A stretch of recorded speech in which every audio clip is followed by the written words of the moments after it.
Saudara, kapal perang India INS Karmuk P64 mengunjungi kota Sabang dan bersandar di dermaga CT3 BPKS Badan Pengusahaan Kawasan Sabang Kamis lalu. Kedatangan kapal perang ini dalam rangka kegiatan patrol terkoordinasi atau PAKOR dua negara Indonesia dan India.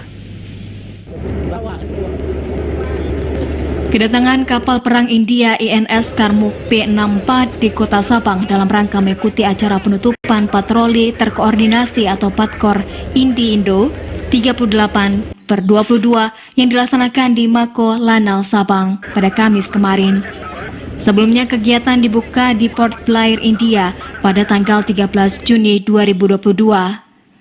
Sesaat sandar, kapal perang India INS Karmuk P64 disambut dengan tari selamat datang Ranu Pelampuan. Kepada pejabat Angkatan Laut India dengan pengalungan Shell, kepada Naval Komponen Commander Andaman dan Nicobar Command CDRA Prasandi Sidhaye, Commanding Officer INS Karmuk P6P CDR Saraj Dahiya, dan Atan India Kapten N. Amitabh Sahena.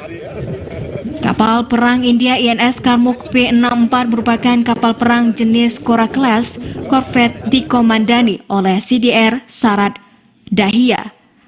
Kapal ini berdimensi panjang 91,1 meter, lebar 10,5 meter, draft 4,5 meter, bobot 1.475 ton, kecepatan maksimum 25 knots atau 46 km per jam dengan awak kapal sebanyak 193 personel.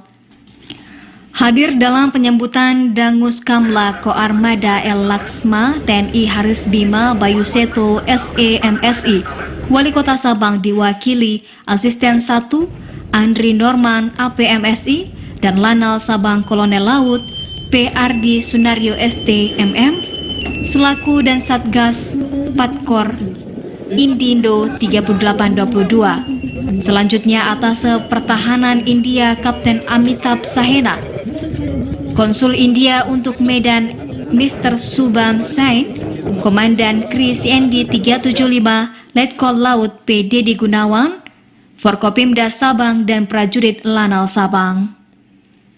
Dari Sabang, Mahfud TVRI melaporkan.